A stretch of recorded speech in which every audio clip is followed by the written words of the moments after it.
Halika na. Lumapit ka na dito. Saan ka galing? Diyan lang nga. Kaya nga, anong ginawa mo doon? Wala lang. Wala. Anong chinat mo kay Bangge? Wala. May chinat ka kay Bangge, Rodel. Ayun sa bata nga po. O kaya nga, anong chinat mo sa kanya? Sabi ko, ibababa lang sana kami. Hindi. May chinat ka sa kanya eh.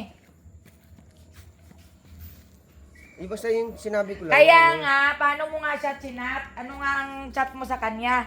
Yung ano nga, yung bata nga po. Hindi yung bata eh. Paano mo nga chinat sa kanya yung bata? Yung ano nga. Nagkagilap nga lang. Nagagilap ng Pang-check up nga. pampacheck up. Utang niyo mo nga. Anong tingin mo sa akin? Ha? Anong tingin mo sa akin? Kaya na nga. Anong nakakahiya? Ha? Pero doon sa iba, hindi ka nahiya manghiram. Ha? Isa ka ba, utoy? Halika dito. Punta ka dito.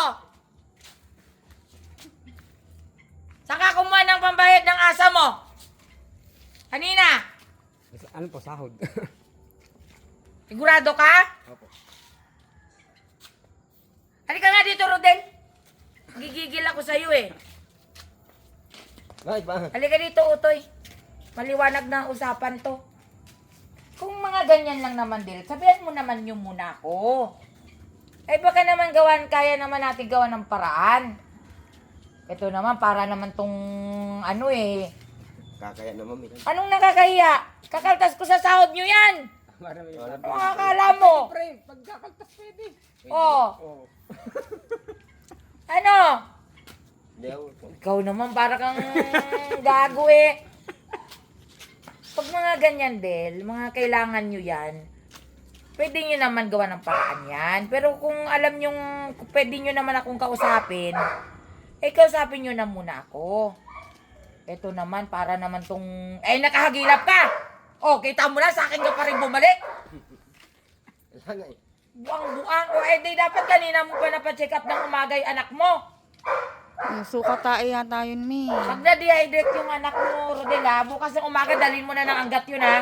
Ayun nga po mami. Yung kahit mamaya nga po sana, kung ubre. Bakit? Anong oras ba? Nagtanong nga po kung 24 hours nga po ba. Oh, Ano naman sa mga ganun, sinama pa nila sa biyahe dun sa Salse. yung bata? Oo. Nasaan na? Andun kasama kasi lumaya na kasi yung tito.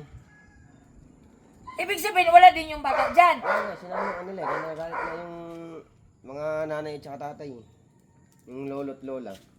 Kaya sabi ko, magantay lang para yung ano man. May ibaba. Di sabihan ka na lang nila dito pagka chat ka nila kamo. Ngayon na nga po eh. Pero wala pa dyan. Wala pa po eh.